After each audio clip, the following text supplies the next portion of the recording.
the Rhea 5 debut mission. Today is the best day for spaceflight enthusiasts and people all around the world to see this rocket take to the skies for the first time. And joining me in the commentary box is, of course, our mission controller and mission safety and operations specialist, Luke. Hello everybody, yeah, it's great to be here, got some high hopes for this launch. So today we have a lot to talk about. We have the booster catch, which will incorporate the grid fins as the catching method now. Then we also have the ship payload deployment, which is going to deploy 8 SCOMv satellites today instead of 16. We had a quick change. We're also going to have ship entry. So the ship is going to re-enter the atmosphere and attempt a landing just south of this camera angle here on one of our landing zones. So it's going to be so exciting if we're close and if we land today. So Luke, what are you most excited about today? Well, for me it has to be that double catch. I mean, that's going to be a first for us. And I was kind of hoping that you'd be able to tell us a little bit more about how that will actually work.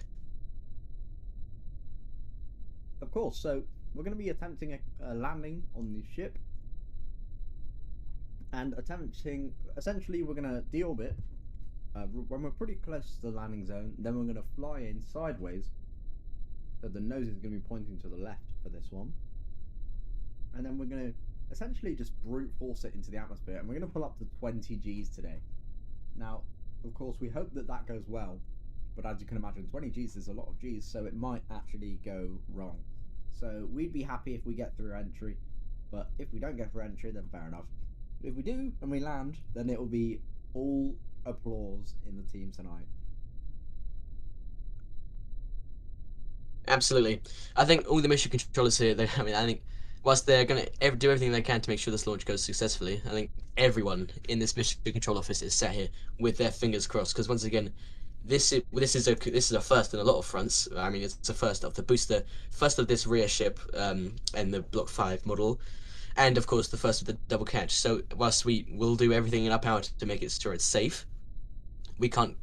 There's a lot of risks involved in this. Yeah, 100%. And of course, you may have seen recently our last Rhea launch before this. It went pretty tits up, and we lost the full stack on liftoff. And a question from the King of Finland. We use KRPC, which is we write in Python, and we have the clock counting down and the interfaces with the rocket to tell it when to launch and other things like that.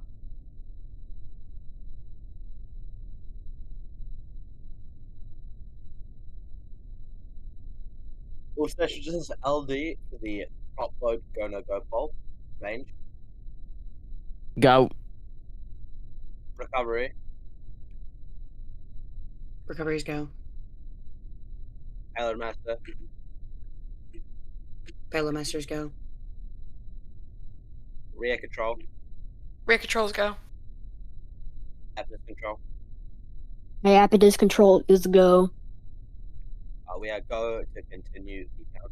Yeah, go together. Right. There we go. That is the first go/no-go poll for this launch.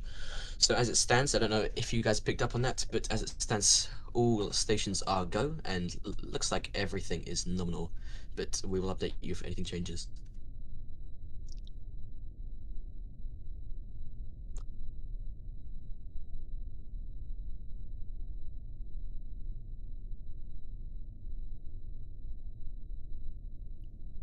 Now, Quasar, you're the chief technical officer here at Saturn Aerospace. So could you tell us a little bit more about the payload we're carrying on board today? Of course. So today we're carrying 8 SCOMv6 payloads to an orbit of 300 kilometers and an inclination of 28 degrees. And these are essentially Saturn communications. So we have a network constellation which provides internet to people on the Earth. And it can be used anywhere in the world, and it has reliable speeds of up to 1 gigabyte per second. So it's extremely fast Wi-Fi, and it's in low Earth orbit, so you get a better connectivity to it, and it's used in our vehicles and space missions to connect back with our launch sites. So a very reliable system, and the more we launch is the merrier. So we thought might as well put a few on Rhea today and have a go.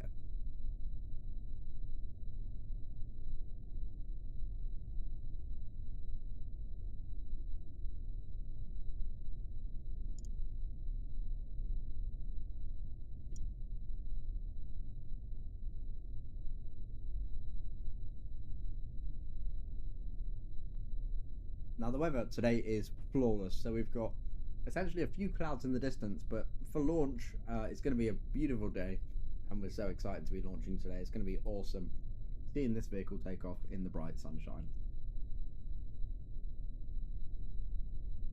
Yeah, it's truly so beautiful weather here today. I mean, obviously, whilst we don't have all the gadgets and gizmos which the range control officer has, if we just visually look, it looks like beautiful clear skies. There might be a bit of haze in the background there, but as it stands right now, our launch area looks perfectly clear. And that's just a great sign that this launch will be going successfully, but we'll see.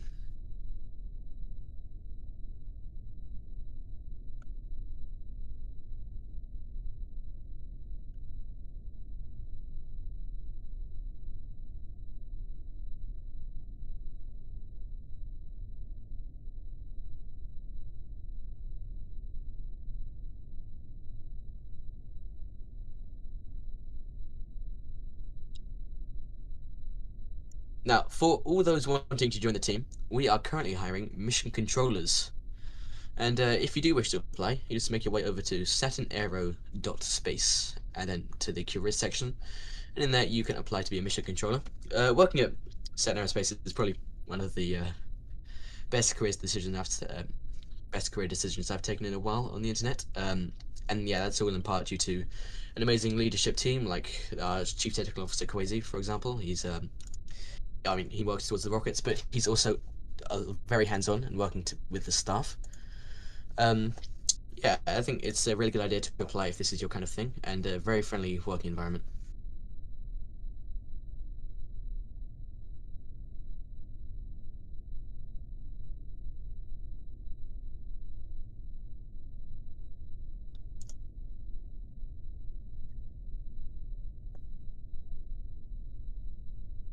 Now this webcast will last potentially up to 2 hours, just due to the fact that we're going around the Earth completely, landing, and then obviously doing some detanking. So it depends on how fast we get into orbit, but I imagine this launch will only probably be maybe an hour and a half. So from now it'll probably be about 2 hours before we land. So exciting stuff, really. We're hoping that everything goes well. Otherwise we might have to cut the mission short. So hopefully the rocket actually gets off the pad this launch. And you can see both of these parts of the rocket were flown recently. We actually did do a hop test on both the IFT's booster and the ship, and both of them landed flawlessly, so that is good to see. So these are actually tested and proven to be working, so that's good news. And in other good news, we have fueling coming up in about 5 minutes time, and that will begin at around T-minus 25 minutes for this launch today.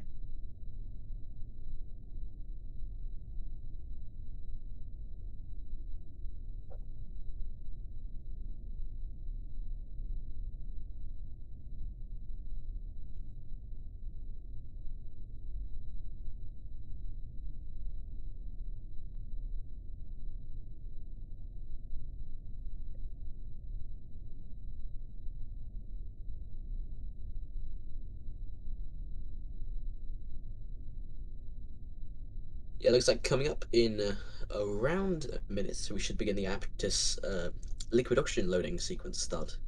But we'll hear the call up for that.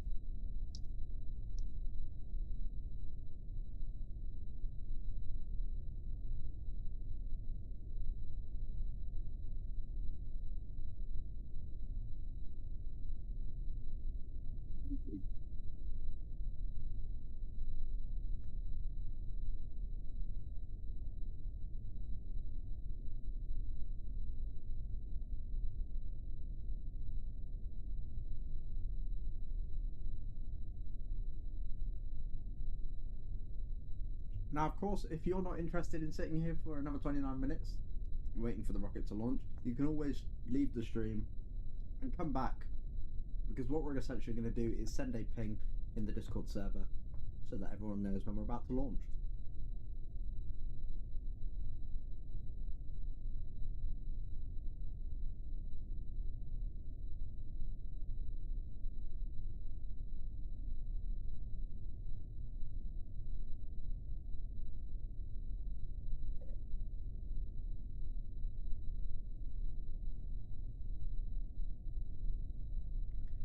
and welcome everyone in chat. If you're just joining or don't know what's going on, this is the Rhea 5, version 5, flight 1. So this is the first ever time we've launched such an amazing vehicle, and it's the largest vehicle ever.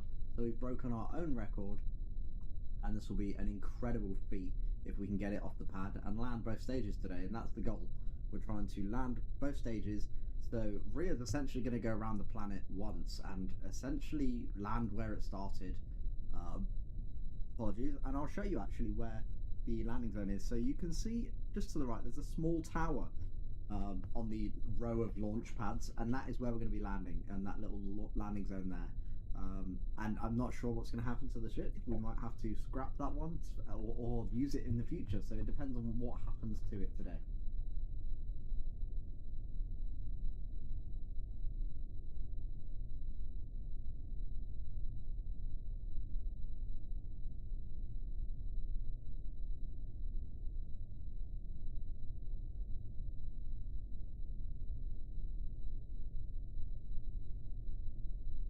Seeing some first indications of potential loading of the vehicle. It might be, I'm not sure what's happening, but we could see that very soon.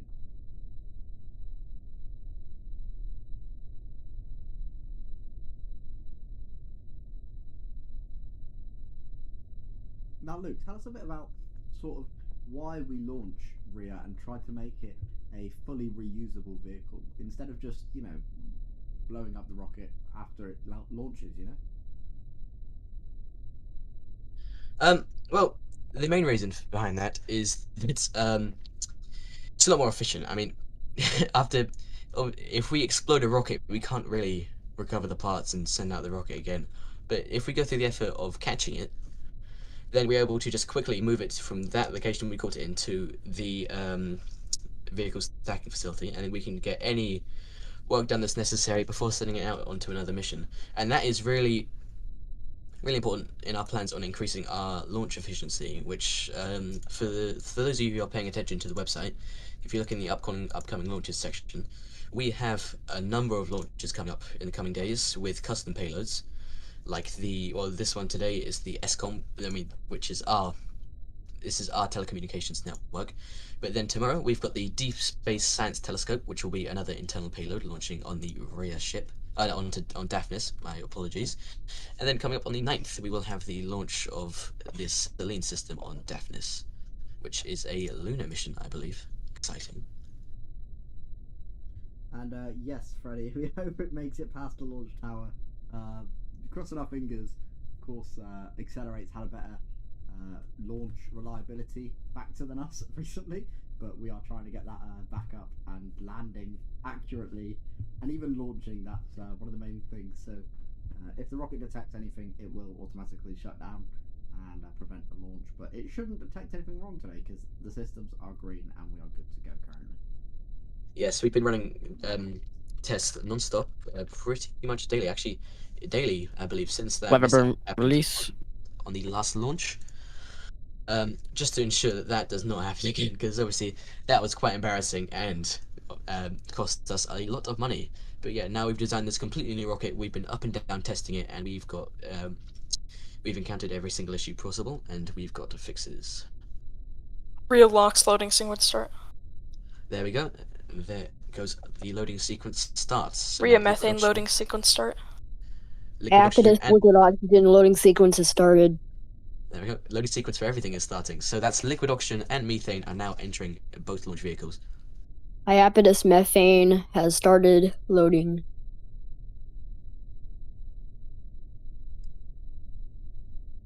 There we go. Quasi, you can ask how long the loading sequence normally lasts for? Usually we try to keep it under probably about 20 to 22 minutes. Now, it depends on what we're doing. We always change it depending on, you know, the atmospheric conditions and how much we're going to boil off. So today we're going for that 25-minute mark, and it should stop around 1 minute 45 seconds. Or it could stop earlier. Like, the hard point for stopping the fuel is 1 minute 45 seconds. So we like to be fueled early, and we can top up if required if some of that fuel is getting too hot or if that fuel is boiling off. Yeah, it's very important that we end fueling as close as possible to the launch, as liquid oxygen and liquid methane are cryogenic, and so they boil off below room temperature, below freezing, below 0 degrees. I mean, and so yeah, we want to minimize the amount of fuel lost. Although obviously we do account for that when we do fueling, so we put just a little bit extra into the tanks, so we can account for the fuel boil off. Now, here's some cool views. Now, we've added a few. Here's the view of the SCOMv satellites in the payload bay, and this will be shown as we push them out. So we're not going to deploy them like the PES dispenser. We're actually going to be moving out a hydraulic pad, then we're going to rotate that pad, and we're going to separate the payloads at a similar time. And then here is the coolest one, I think. This is a camera from the hot stage ring. Now, during separation, we'll see this, and we'll see what that looks like, but it's a very cool camera, and of course we've got booster cameras everywhere, and we don't want to spoil it too much, so we'll go back to the normal camera for now, so you can enjoy the countdown. And yes, and for those of you who do not know what a hot stage maneuver is, that would be when, instead of just traditionally just separating the rockets, in order to keep the fuel on the back of the tanks to ensure they're flowing into the engines, we'll fire off the second stage engines whilst the booster is still attached, to keep the whole rocket still in motion and keeping all the fuel on the engines, because if it isn't and plumes get into the engines, that can cause a catastrophic failure. Yes, and today we're trying not to have any catastrophic failures, to be honest. Yep, that is our #1 priority. Don't explode.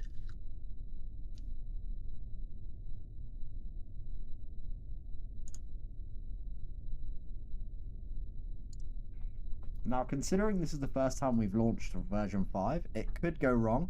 So even getting to orbit is quite an achievement for this first version. But we're going to see what happens, and we're going to cross our fingers and hope for the best.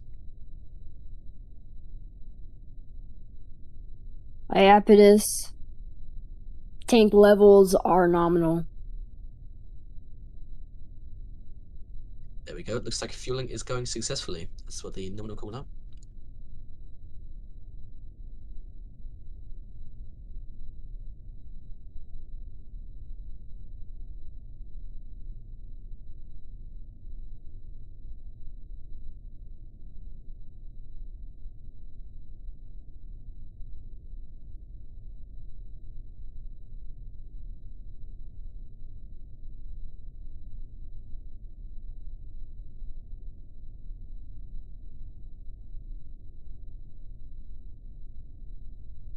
Rhea tank levels nominal.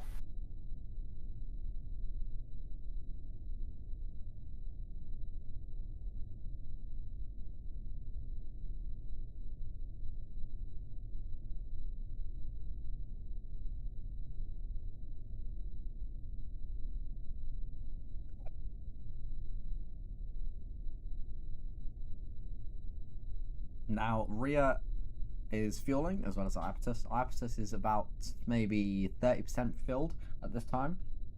So the tank at the bottom on Iapetus, the bottom frost line, is actually oxygen, and we fill a lot more oxygen than methane just due to the engines and how they work. And we also have methane at the top, and the same applies for the ship, even though we're on the heat shield tile of the ship right now.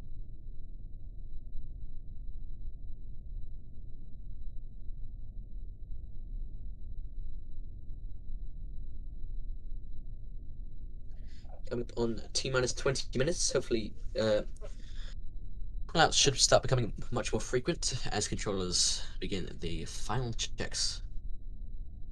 Range to launch director.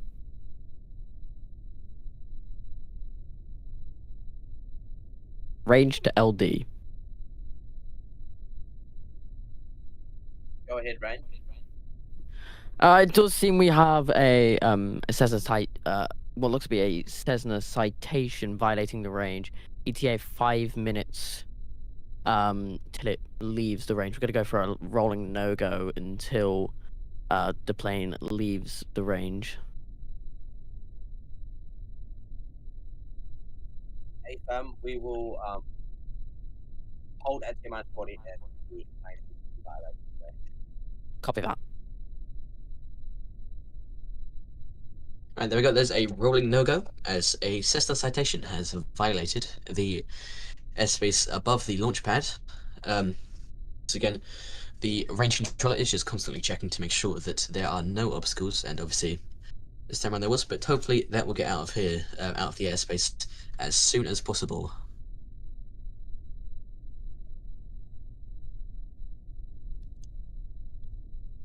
And if for whatever reason the Cessna is unable to leave the airspace, the count will be held at 40 seconds, which is our built-in hold time. Yeah, and we have 30 Recovery minutes. vessels are in final launch So we position. have 30 minutes after the T0. So 7:45 Zulu is our cutoff point for today's launch attempt, but we shouldn't have to go through that really. I'm assuming that everything's going to go well, and we're not going to have a new Glenn. Yes, fingers crossed. Yeah, I mean, if we're here for another 30 minutes because there's an issue, then something's clearly wrong. Very wrong, in fact. Yeah, exactly. Like, if we're here for 30 minutes, it's either weather or we need to scrub, essentially.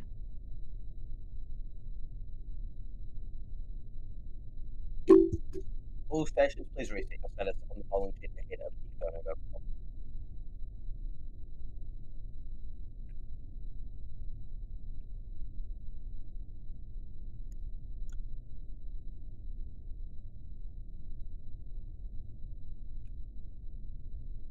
So we're still in that rolling no-go, and if you don't know what a rolling no-go is, it means we're counting down, but if we get to T-minus 40 seconds, we will hold automatically.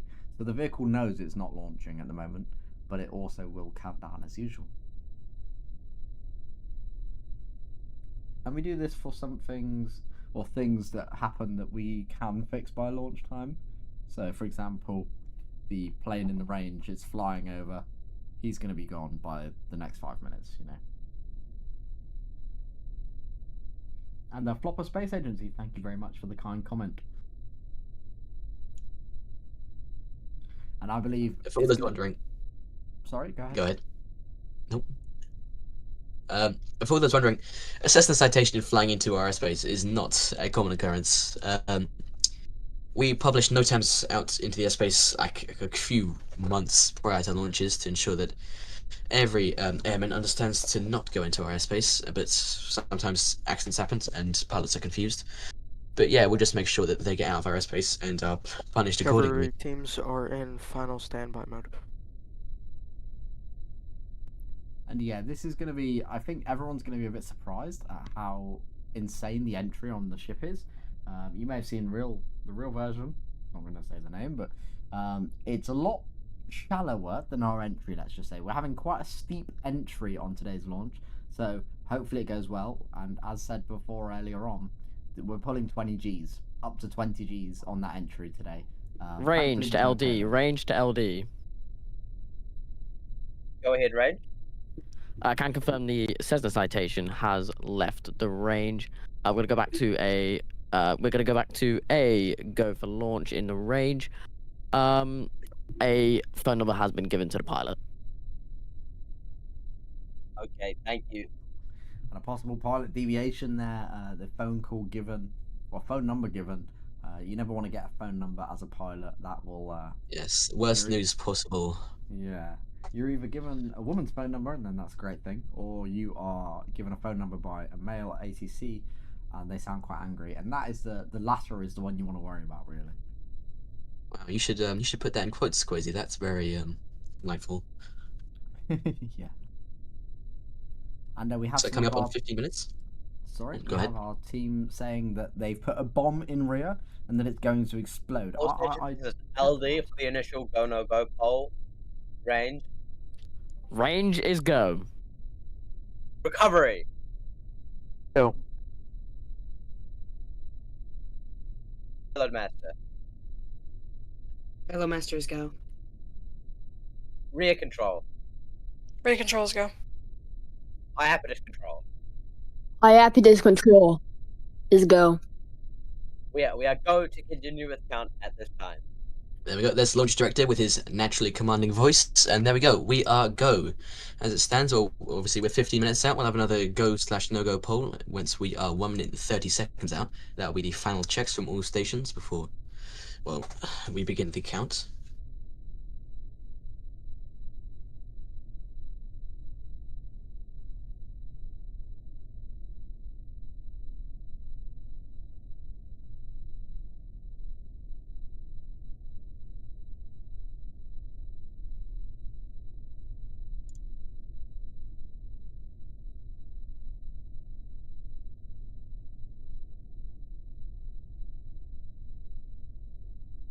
So we're approaching the Iapetus fuel top-off, and that is going to be where we are fully fueled on the booster, and we might have some time to figure out what we're going to be doing on the next phase of the countdown. So we're feeling quite early today, in fact, and it's extremely early.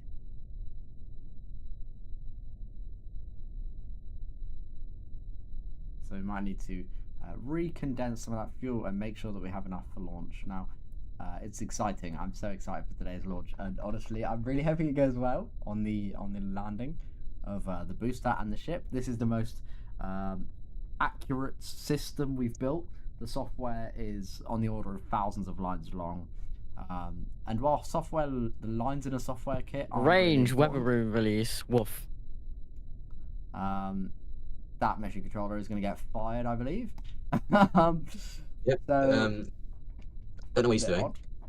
Yeah, no clue. But ignore the dog in mission control. It will be put down. Yeah, I think maybe there's a support dog in the mission control center.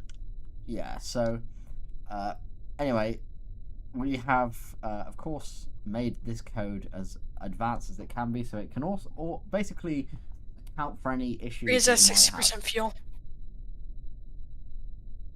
Yeah, and Quasi, as you're the chief technical officer, you're in charge of the whole operation in the development and the programming of our rockets. And obviously, there's a reason why you're so close to this rocket. And if it does blow up, how are you gonna feel considering all the work that you and your team have put into designing this rocket has all gone completely down the drain? I'm gonna feel devastated, and hopefully that doesn't happen. But you know, it's one of those things where if it happens, it happens, and there's not much you can do. But I've done as much as I can to make sure this rocket goes well today. And if it doesn't, then that's fair. It's gonna go as well as it can go at this point. But I'll be extremely sad to see it blow up.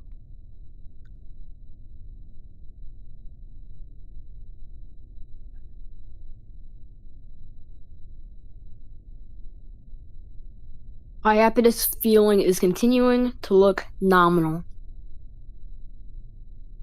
So it looks like we have nominal Iapetus fuel loads, and we're coming up on the Rhea ship load to begin having some frost around it. Now there is a little bit of fuel in the tanks, but at the moment it's not enough to really have some frost forming. And we have a brand new pad. Now, for any of you who weren't here during the tests, there are no longer any flame trenches. It's, well, sort of a flame trench, but we now have water deluge. We now have a less large launch pad, but let's say, and you can see it there. We have increased the safety, so there's now shielding all around. SCOMv initial system startup. And another thing is we've twisted the QD around, so the QD is now on the other side, and we have two of them, so we can fast fill that rocket.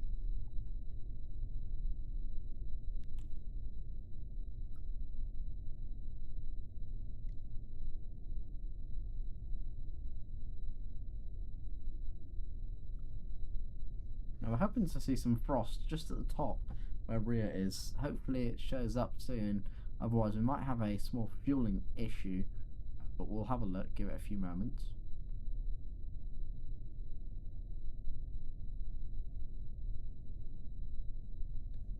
There we go.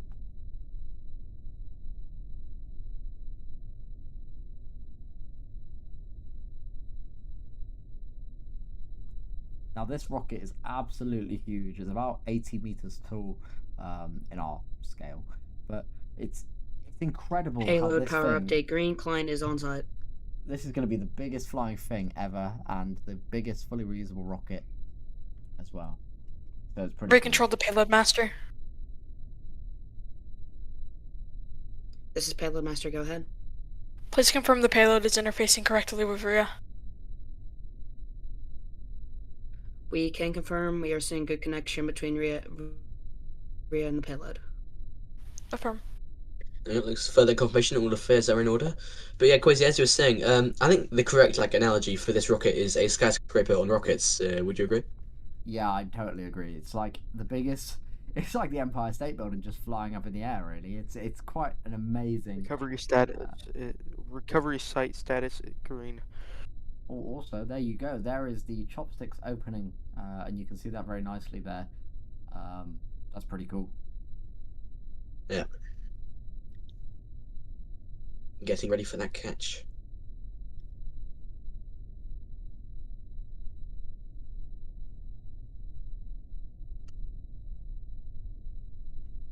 And Supreme, no, the payload is going to be released via the cargo module. Recontrol the where launch director.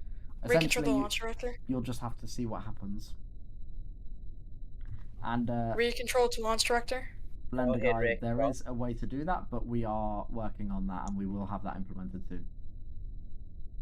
Recontrol the Go launch ahead. director. We're looking at a Rick. chamber pressure anomaly. We're looking at to verify the P1 reading on the panel on the C2. Okay. I think when so, and I'll be as normal with no go scenario. Seems to be some interference here because I can't make out a word that launch director is saying. Recontrol the launch Is director. this Can you a- say that again? Is this a rolling no-go scenario? Copy. We're gonna have a rolling no-go.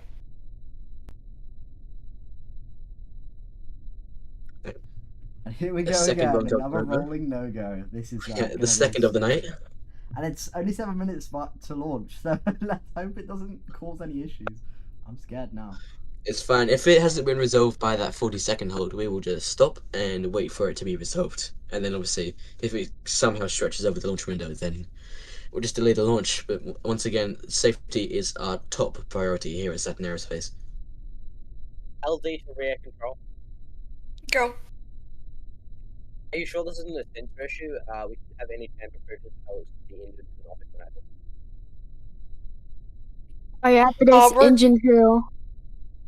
We're cross-checking the P2 backup sensor right now. Hey,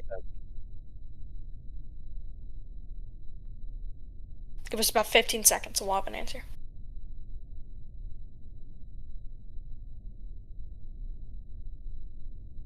Yeah, all controllers are working together to pinpoint to that issue with the, well, hopefully it is a sensor issue. I mean, God forbid it is something worse than Recontrol that. to launch director. rear control. It is looking like a sensor issue. We're going to evaluate the delta. Hey, it's not even a problem. And there we go. So they seem to have gotten to the root of the issue. And yeah, now they're going to be working together to fix it, and we should be hearing momentarily that they have.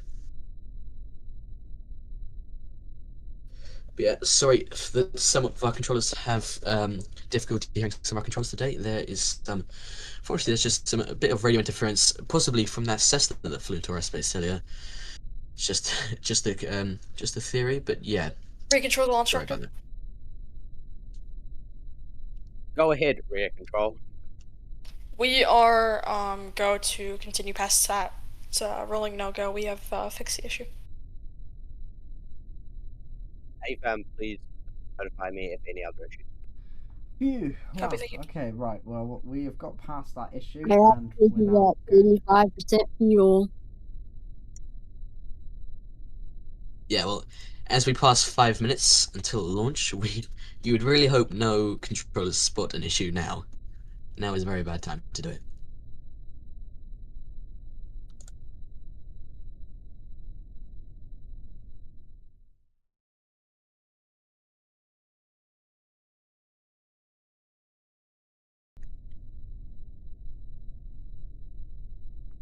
more signal. back up there. Recontrol to launch director.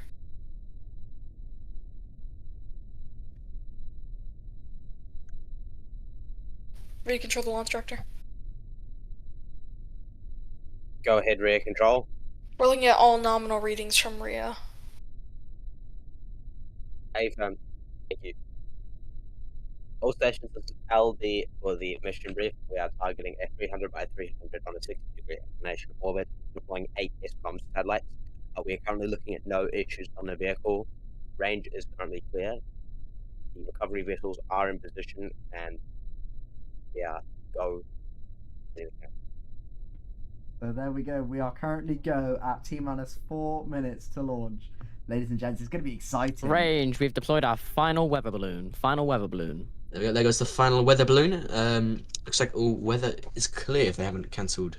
Oh, if they haven't said no-go by now. Looks like everything is in order. Now's the time to start getting excited, people.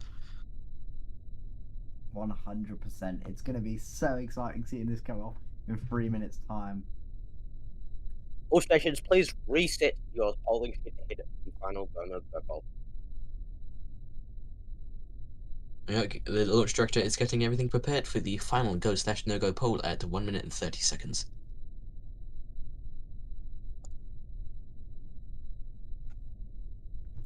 Good question in chat. We've had many operational versions of Rhea, but if this launch goes well, this will be the last test for Rhea 5 before it goes operational. So the next launch will be operational if this goes well. Now, to any of those viewers wanting to launch their payload on one of our rockets, you can. We are accepting payload submissions if you'd like to make your way over to saturnaero.space.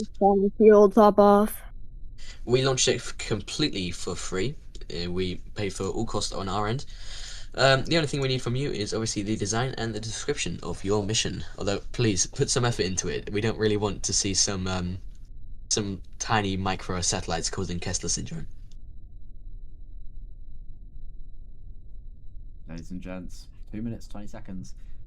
Let's hear some spam in the chat. Actually, everyone, please. Rhea final spam. field top off. Has begun.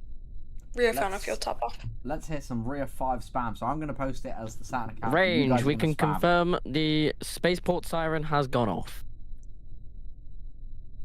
Spaceport alarm, all personnel have been successfully evacuated from the launch area.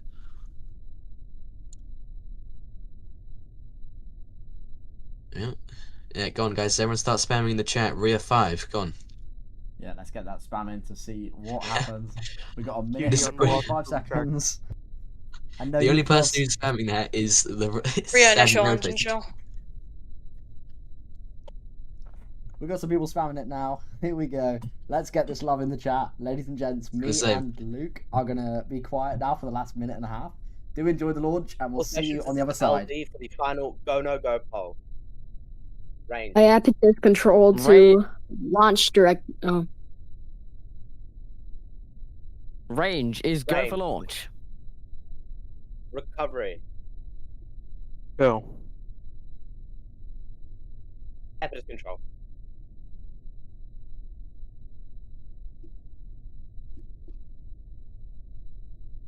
No go. Okay, hold the count. Hold. Oh dear, we're no go at this time. Hopefully this is an issue that we can clear. That is terrible news. LD Right. to happiness control, please state the issue. There is a methane valve fault. Oh god, this is bad. There's the methane fill drain valve is not responding to closed command. Please pick that up ASAP. Do you have an estimated time? We'll attempt manual override on panel E2. That chat is going crazy, guys. Ladies and gents, keep that There we spam go. going. Do not stop. Everyone, please spam this chat. Like we said earlier, we have a built-in 30 minutes window to just make sure all systems are operating nominally. So this, whilst it is obviously this is an issue, I'm sure the mission controllers will figure out what the cause is, and we'll be off in no time. Everyone keep spamming whilst we're in this hold. Everyone keep spamming in the chat. No, cyborgs, we do care about methane valves at Saturn Aerospace. Reply. All stations is LD. We are reattempting the go-no-go poll. Range. Range is still go. Recovery. Go. Payload master. Payload masters go. Rear control. Brake control is go for launch. Happiness control. Happiness control is go for launch. Copy. All stations reporting go. We are go for launch at this time. There we go. Well, I think it's time for us to shut up. Resume the count on my mark. 3, 2, 1, mark. There we go. I think it's me and Quasi are going to leave you guys once again. We'll see you on the other side, and yeah, fingers crossed, everyone. Fingers crossed. Let's do this. This is range. All weather balloons have cleared the range area. All weather balloons have cleared. My happiness flight computers are in startup. Free computers and startup. We have bypassed the designated one.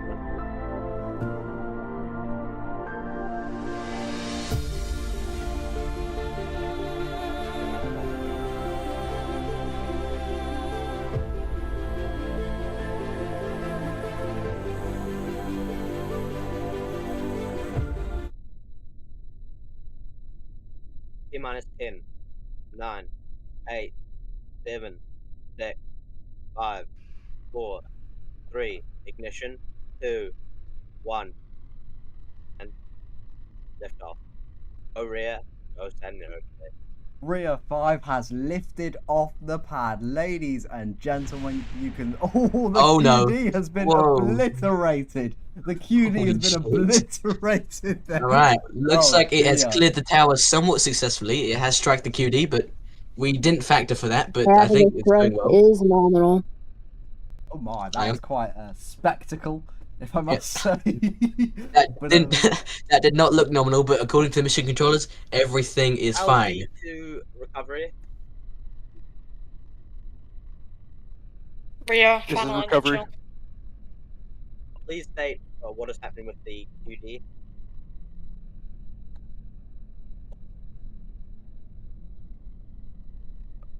It seems that we have LD standby. Just double checking everything. Call me back when. Take it. Max Q. Now that has thrown me off a little bit. I'm not sure why that happened. Thankfully, we didn't lose any engines. It looks like all engines are still active right now. Yeah, Range, trajectory, nominal. Passing 5 kilometers. And apologies, that frost looks like the frost line was basically obliterated as it basically heated up too much. So it does look like there's only methane, but there actually is liquid oxygen. Otherwise, we wouldn't be able to avionic see this. power and telemetry is nominal. So the fuel. Passing 8 kilometers. Recovery to LD. Go ahead, LD. It seems that we have damage to the SQD. However, this should not be a factor in catching the boost. If please do the go pole for. There we go, just past the sound barrier as Rhea cruises its way up to 600, cruises its way up, passing 600 meters per second and 16 kilometers.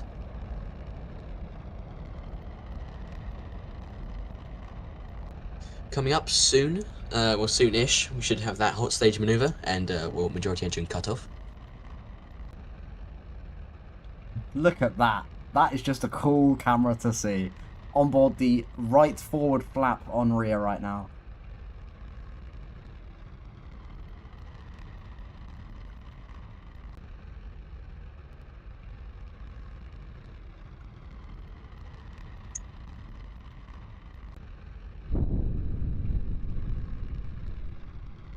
Coming up on 3 minutes into flight, you can now see the curvature of the Earth. And there we go, inside that hot stage bay. Getting ready for the maneuver. There's the roll that we've done. We haven't done this on any launch before, so it's exciting to see that. We now roll on our backs.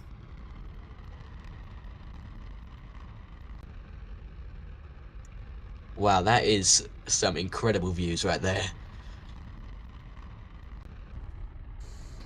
Miko. Hot staging. Re-engine ignition. There we go, that's the hot stage maneuver.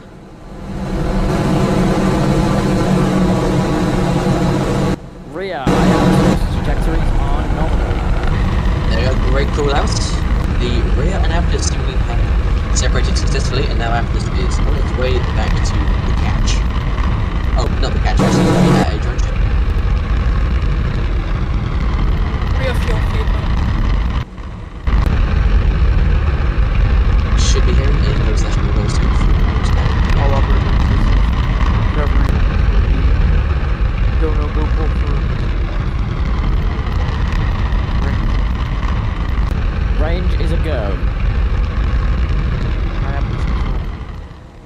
Go. LD. LD is go. Copy. This is recovery. We're go for catch. And there we go. Free We are avionics power and telemetry nominal. go for catch. That was the final check of all stations. Rhea chamber pressure is nominal.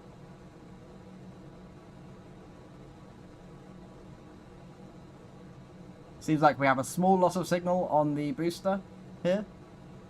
Chopsticks in catch position. Yeah, probably just an issue from one of our SCOMv satellites, which we are using to broadcast this stream to you today.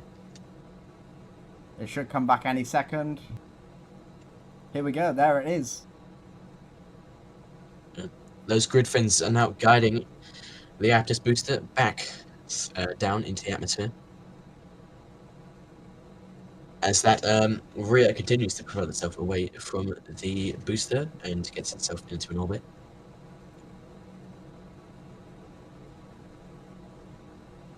You can see in the engine bay of the Rhea that there is 6 vacuum engines and 3 sea level engines all firing.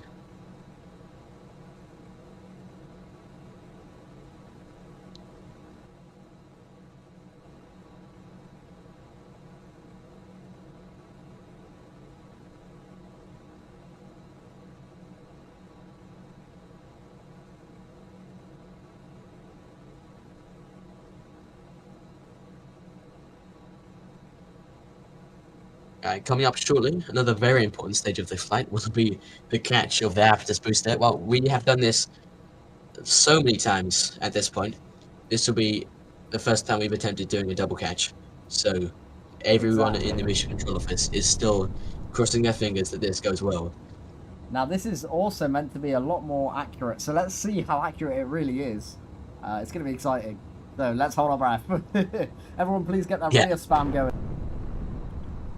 Alright, me and Quincy are going to shut up now again so you guys can listen into the mission controllers. Also, because me and Quincy, we will be holding our breath as well, watching this.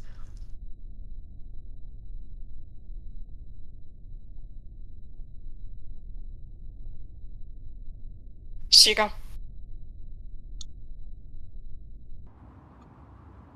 Look at it rocketing its way in 5 kilometers out.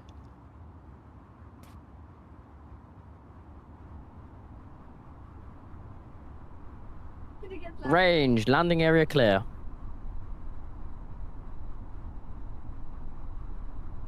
Here it kilometers. comes. Still going 200 meters per second. And we have landing bird. Here, this landing doing startup. Oh, here we go.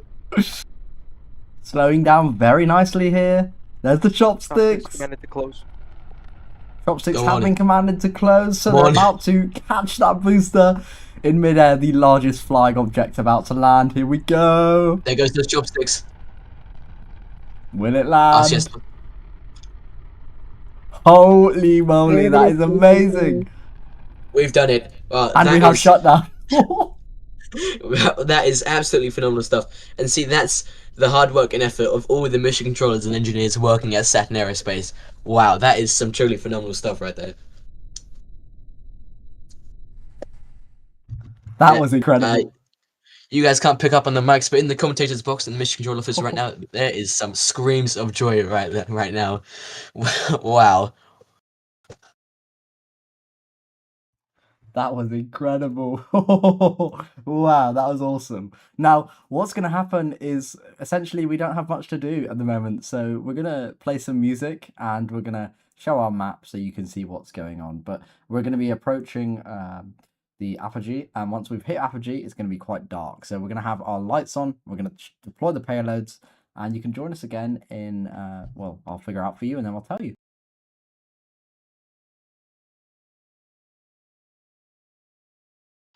Yeah, still everyone spam Rhea in the chat. That was a very successful launch.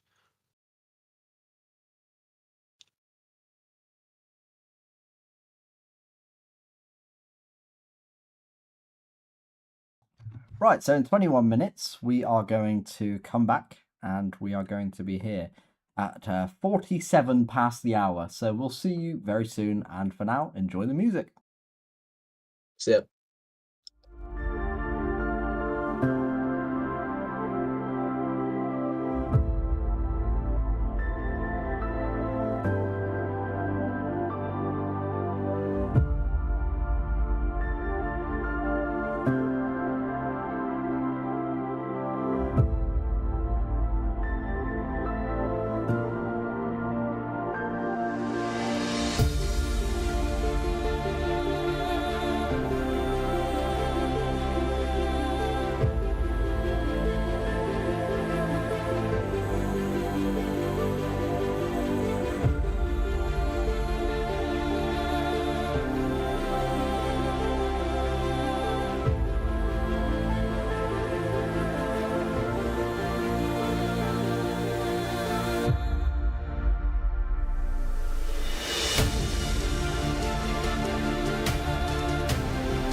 Ladies and gents, we are back.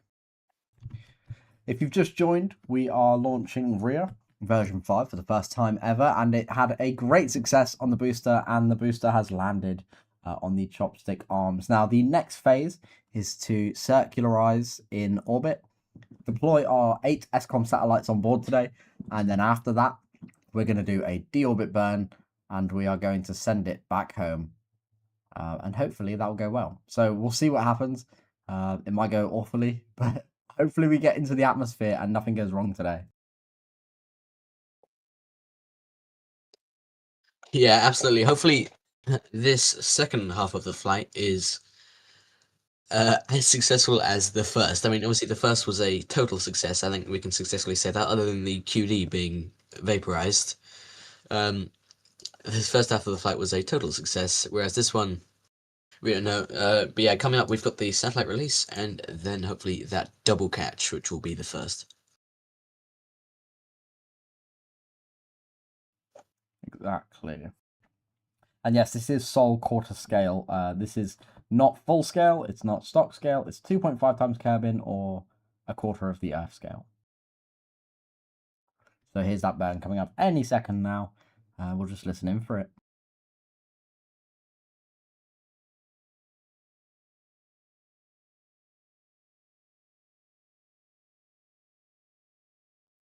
And this RSS is a bit different from Sol.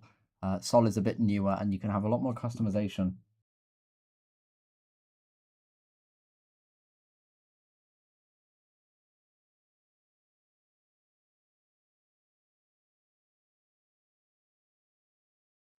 So here it goes. Hopefully these engines ignite any second.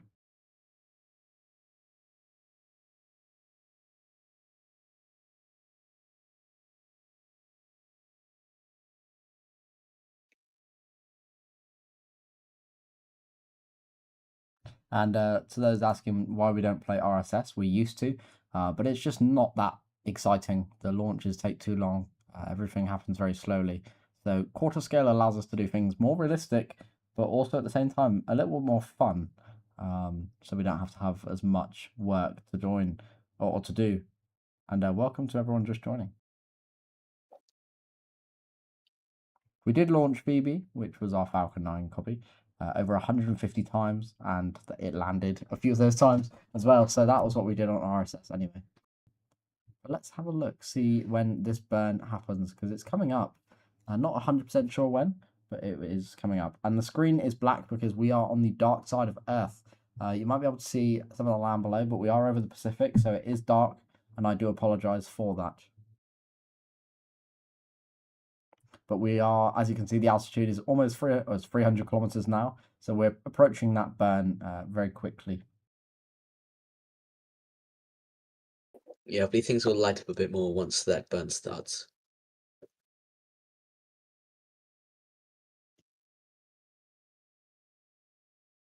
Rhea's reorienting for deorbit burn.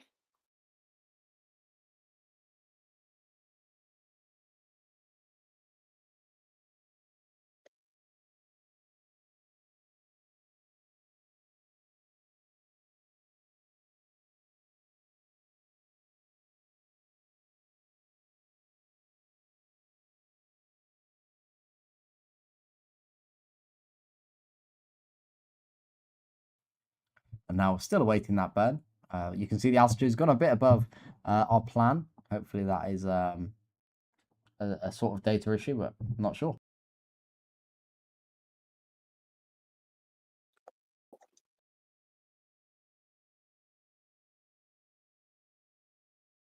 Any minute now.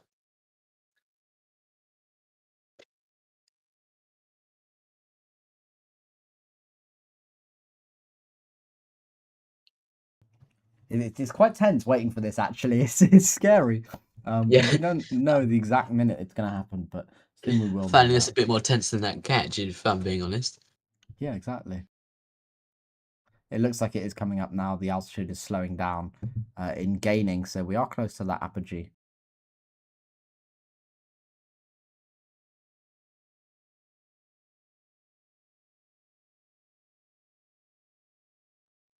And that blender guy, we suggest not making payloads in RSS because realism overhaul does mess with the crafts. So if you do make a craft for us, either you can make it in stock or sol and it would work, but otherwise it sort of has some issues with sort of our rockets and compatibility. Now for all those tuning in, we are not just sat here staring at a black screen. We are waiting for that circularization button to start up. So yeah, this black screen should end as soon as possible. But yeah, we seem to have gone over a bit over apogee of 300 kilometers. So today the payload is 8 SCOMv satellites, if you aren't aware, and we're going to be deploying it on a sort of panel that's going to come out and flip over so that we can make sure those payloads don't get stuck trying to deploy in our rocket.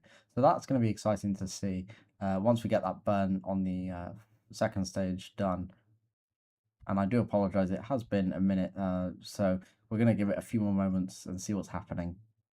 It should happen any second, really. There we go. And that is it. Wow, that was a lot of build-up for something not very spectacular. I know. But we're now going to wait a few moments and we're actually going to see those payload doors deploy, and these satellites are going to deploy out. So you're going to see that from this camera here. So bear with and you'll see that. And this is the most advanced thing we've done with the satellites on Rhea before. So it's quite exciting. Yeah, and this will be the first flight, I believe, of our new SCOMv satellites. And so that's our at-home brand, or not at home, but our in-house brand of telecommunication satellites.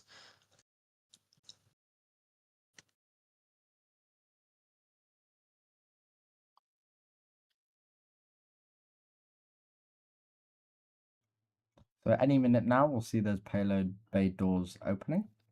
Quite hard to see, but we do have lights in our payload bay, so it will be brighter once those satellites move out the way.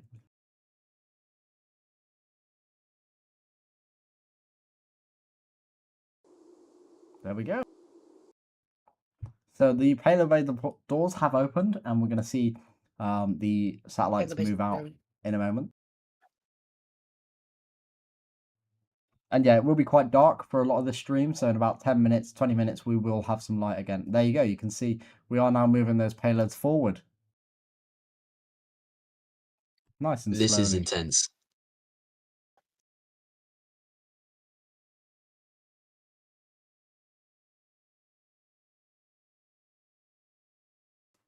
And we have 2 stacked on each sort of panel, so there's 8 in total. And that looks pretty cool, huh?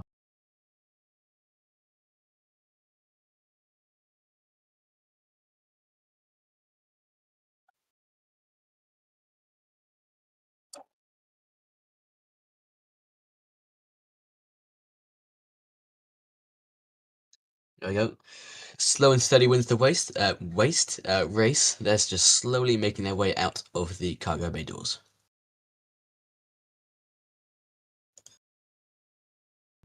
And as well as this, we will be employing the Rhea vehicle for public payloads soon. So we're actually going to add payloads to Rhea on the payload design guidelines. But we are now pushed out on the hinge. The hinge is going to rotate. There you go. You can see it moving. And they're going to deploy the satellites. And then we're going to pull that back in and do our re-entry burn. So this is very exciting, actually, seeing this come to life on our vehicle.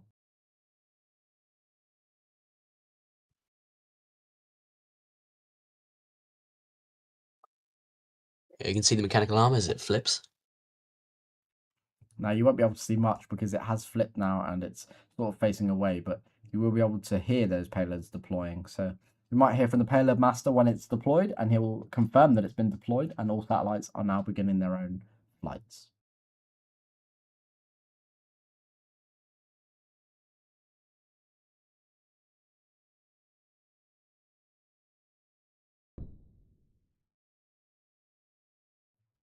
Now you can see from below the payloads have been deployed. We'll hear from payload master if they're confirmed. You can see them moving away. If you look very closely, you can actually see them slowly going out. SCOM deployment confirmed. Oh yeah, that's the payload master. Looks like everything is nominal. And there, that's great. So in a few moments, we're actually going to pull that back in. So we're going to reverse that hydraulic and bring those satellite deployers back in. You can see it already happening. And yeah, we're going to land, essentially.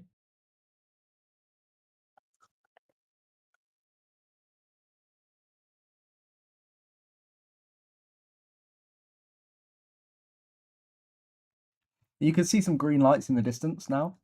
Those are the SCOMv satellites. There's 2 of them visible, and now 3, now 4. You can see 4 of them, and the other 4 have obviously been shot away a lot faster. So yeah, very nice. You can see one quite SCOMv close, final actually. payload system power up confirmed. There's one pretty close, lit up by the lights on the vehicle, which is quite nice. And then we'll watch those payload bay doors close, and then we're going to see this entry burn, hopefully in the next few moments.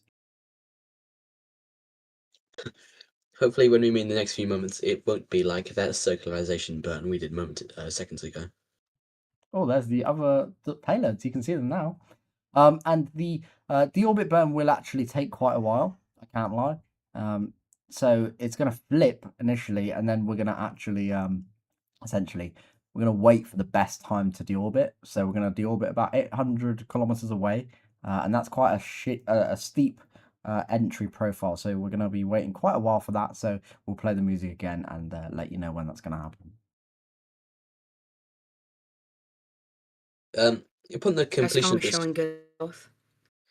upon the completion of this flight, I believe we'll be able to see these SCOMv satellites in the orbit on our custom world map, which we have on the Saturn Aero.space website. Is that correct, Quasi?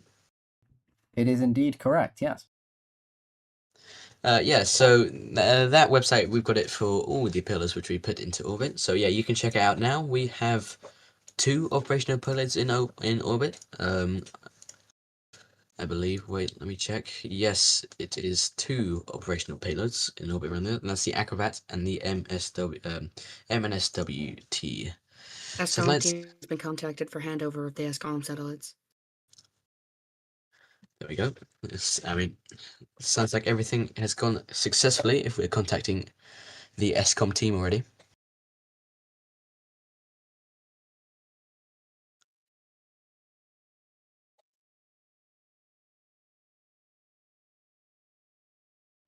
And those payloads are now on the interactive map on our website if you want to go see. And there's the payload bay doors closing. So as you can see, Those it's doors a little bit closed brighter. very smoothly. So yeah, we closed the Payload right bay one doors first. closed. A lot of work must have been put into those because those were rapid. I was expecting them to be a lot slower.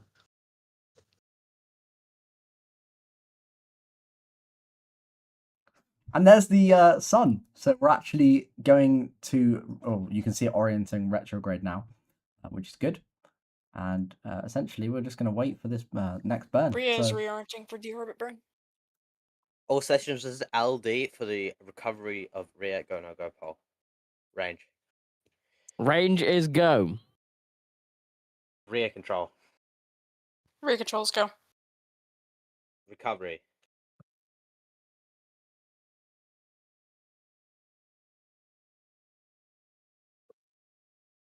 Recovery.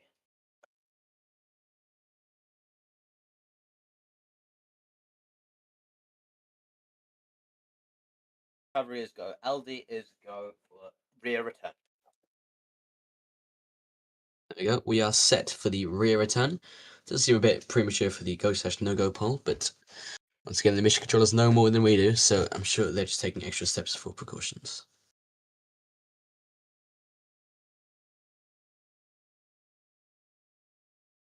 Just a brief loss of signal right now. Probably just an issue whilst we deploy those SCOM satellites, and there we go, back on.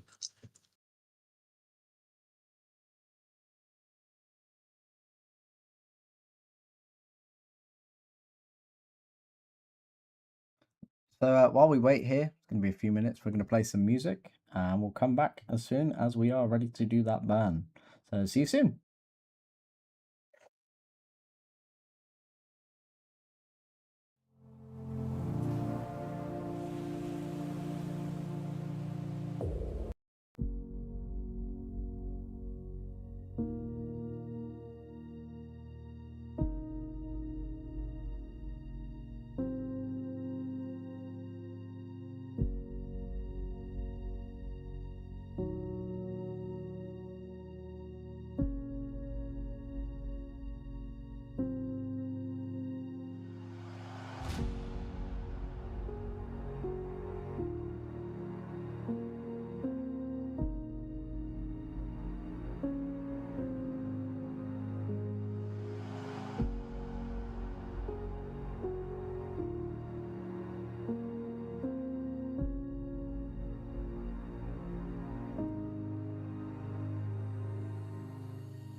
And ladies and gents, we are back for the best part of today's mission, I think, and the most exciting. And I'm joined here by Luke, our mission safety and operations specialist. Say hello. Hello, everybody. It's great to still be here since the launch. Yeah, high hopes for this catch, or the double catch. Yeah, so it's going to be exciting seeing it come down, and we're pretty close to our deorbit burn now. So we're going to focus on our engine cameras a little bit and talk about the engines. So we now, on V5, have 9 engines in total. We switched from 6, so 3 vacuums, 3 sea levels, to 3 sea levels and 6 vacuum engines for better control and more efficient launches. Now, right now, the sea levels are actuated out, so they're not actually pointing correctly, but when we start the engines again, they will be in the correct orientation. And this is so that we don't use any of that hydraulics, and also so that the vehicle is nice and safe.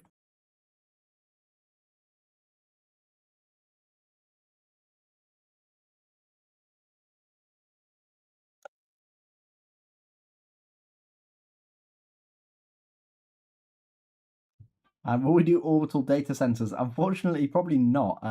We don't have an idea of doing that, but it's a cool idea, actually. I mean, I think we're open to suggestions. I'm not entirely sure how that would work, but if you can figure out how we could do that, then maybe.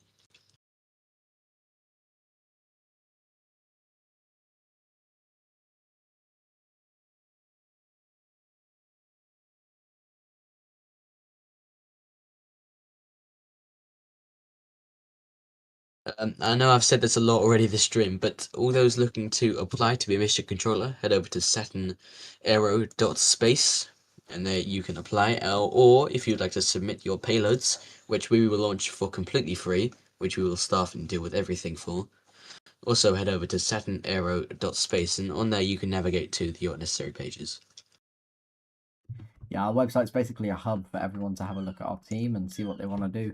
And also just a bit of information about everything in our fleet. Yes, exactly. Like, you can go onto the SOL page, and there you've got a complete map of the solar system, and there you can view all our active satellites.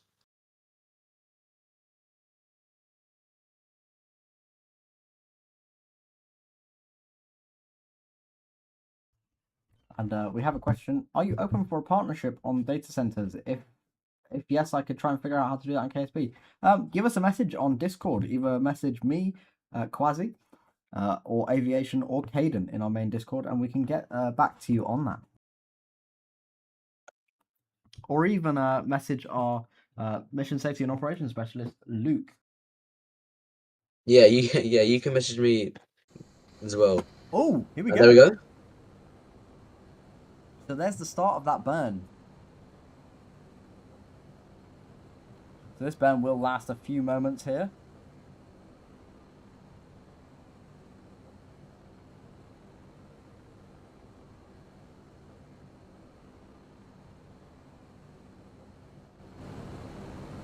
And then once we conclude that, we can safely say we're on our route to entry. Now, only the sea level engines are on for this burn, as we don't need all 9 to be active.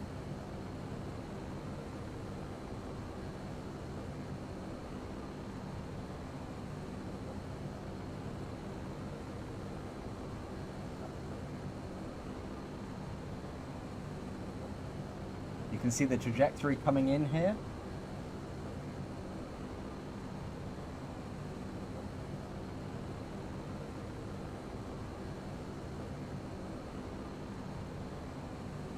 Question in the chat, Quasi, about where we can find clips of Phoebe. And yeah, I've given him an answer there, so unfortunately we lost the odd channel. But there's the deorbit burn. It is complete, and we're now preparing for, or we are detanking the vehicle. The flaps are now deployed, and we are on our way into the atmosphere. Ladies and gents, let's see what happens. Will it go well? Will it go badly? We're going to see. So you can actually see the ship detanking now, and that fuel will be transferred to the header tanks, where we will enter and land today. If all goes well, it will be an amazing night, and we'll party all night. But if it goes badly, unfortunately, that is just what happens, right? So we need to make sure this works, and if it doesn't, then so be it. But if it does work, Rhea is fully operational. This is range. Rear trajectory is nominal. Looking at a good entry interface. Go Rhea. And awesome news. There's the fuel complete. That is now switched, and we're going to see views from onboard of us orienting for entry. Now, we orient slightly differently these days. We try to have the nose to the side, sort of like how the shuttle entered, and you're going to see that. Rhea's just reorienting here. for deal. There you can see the orientation happening. Boca Chica down below. Very, very cool. And to the question in chat, Blows Aviation, my bad. This is Sol, so it's quarter scale Earth, essentially. Now you're actually seeing views on the fin, the forward left fin. We have two cameras, one's on the left and one's on the right fin there. But this is going to be moving with the fin throughout the landing.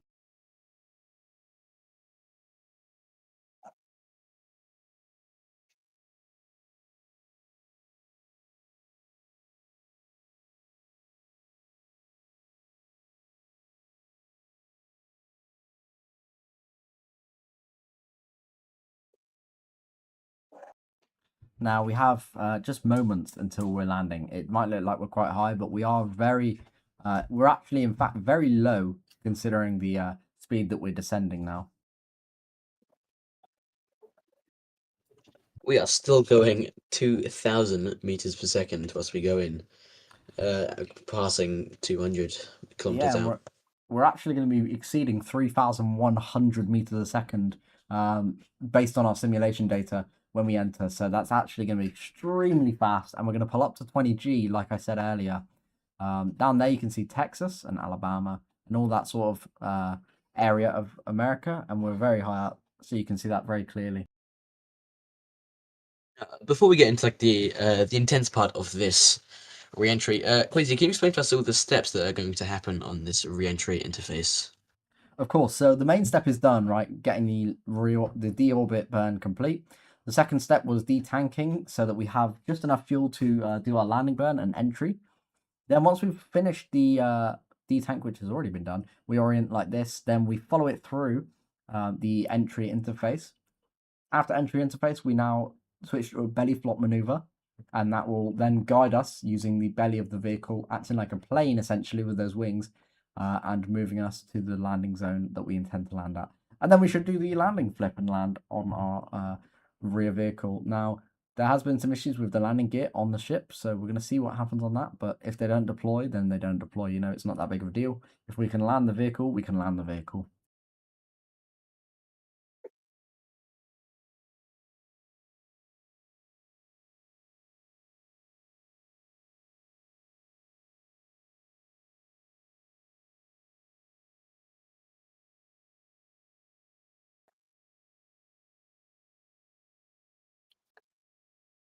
This does look as if we're time warping, but I promise you we aren't. We're just going extremely fast downward at this time. And we're going to, as soon as we pass under 80 kilometers, that's when we'll see some of that atmospheric effects take place on the rocket. So that's going to be extremely exciting. We are currently gaining speed quite rapidly. Quasi, should this be a cause for concern? No, not at all. This is normal, actually. For this new entry interface, it's a pretty standard entry profile. So this is extremely fast, extremely high, and it's going to... Noticeable drag now affecting Rhea. It's going to be expected to get through, but let's see if it actually does, you know? So we're now in the thicker parts of the atmosphere. You can see the tank getting red from the atmospheric heat. There you go. Let's have control authority over the vehicle. Right. Now is a good time, better than ever, guys. I think we should start spamming Rhea in the chat. Max entry dynamic pressure. That didn't sound good. I think that's probably something in the payload bay.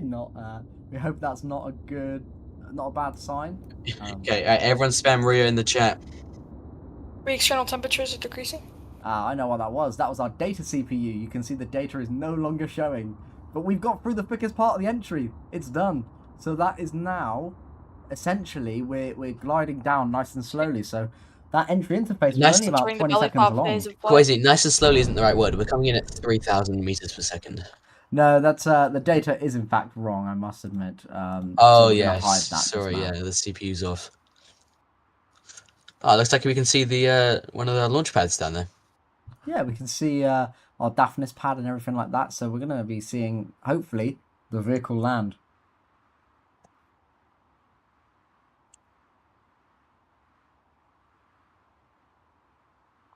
And there we go. We've entered that guidance on the belly flop maneuver now. So we should be pitching to... Oh, that looks a bit heavy on that pitch. So we'll see what happens here. Yep. Everyone, start spamming, continue spamming Rhea's in the chat. We need all the prayers we can get for this one. Oh, it's a bit hefty. You can see it's slowing Very rough. down. Yeah, and I mean, this is just the fin cam, so it's trying to find its way over to the pad, but this is pretty normal for the vehicle. Making loads of Let's see micro what happens. adjustments. Yeah, exactly. Now, the software knows better than us. If the software's doing it, it's probably a good reason. So we're going to see Yeah. why after we land, but for now, we're just letting it do its thing. That is a lot of RCS thrusters. It must know a lot better than we do.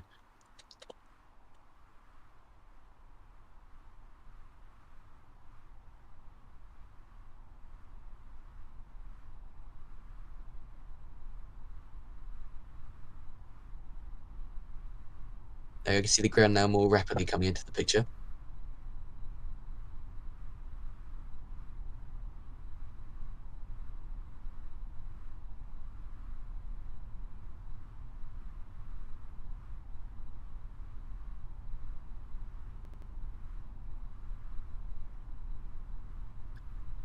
We use KRPC for the data and KOS for the flight system.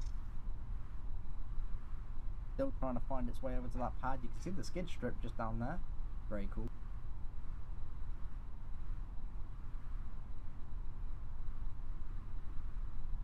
It's again continuing those micro adjustments. It will continue those all the way down until just before its landing burn.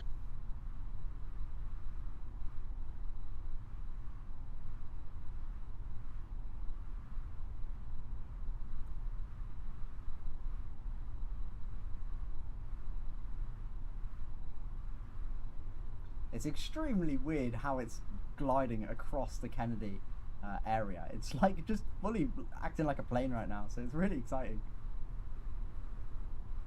Well, I imagine it has about as good aerodynamics as the shuttle did, and if anyone knows anything about the shuttle, that thing flew like a brick. So yeah, and imagine we're still probably falling at quite a rate if we had that CPU on board. I think it's probably quite good. Oh, here we go. There's that landing burn. Let's see. Landing burn, I Shadow. think we're a bit off, to be honest. Yeah, we're way off. Oh dear. Oh no. Oh God. no! Oh, that's not good.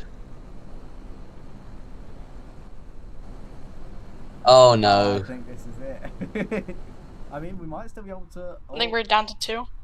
Yeah, we're down to 2 by the mission control. And there we go. Down to 1. Here we go. No, that. Oh. Okay. Communication with the vehicle has been lost. Oh. There you go. That's the call out from the. There seems to be loss of telemetry for some reason. So it seems like we missed by quite a margin. Oh, there is there the goes landing the site. local trombone player. We had a lovely Okay. trombone signaling the. Quasi, can you just reassure us that this landed in a safe area, though, right? We didn't Yeah, injure it any landed- spectators, right? It Rear landed control has lost close connection with the to vehicle. LC-39, which is just over in the pad over there, but it landed in that water just there. So that's a shame, a massive shame, just due to the fact that we were so close and we had such a good entry. But we've got it down from 30 kilometers accuracy to 5 kilometers. Ladies and gents, that is a success in my books. And Yeah. we You know, everyone should spam Fs in the chat for the Rhea Block 5, which we just witnessed explode. Well, had a nice soft landing with the ground. Fs in the chat, guys. And do ignore the UI coming up. There's nothing we could have done to hide that. But ladies and gents, that does conclude today's webcast. We are so happy that you all tuned in. There will be a recap video coming out very soon of this launch. So if you want to see that, go ahead and do check our channels. But the recap video will be live within the next few days. But from me, Quasi, and Luke in the mission control box. Thank Rhea you so controller much recovery. for joining. We are so happy to be landing this, and hopefully we can launch some payloads very soon. So we will see you all in the next launch tomorrow. So bye-bye for now, and Luke, you can sign us off. Right, everyone, thank you for watching. It was not a complete failure. This has given us so much more info. But yeah, thank you everyone for watching, and we will see you all tomorrow.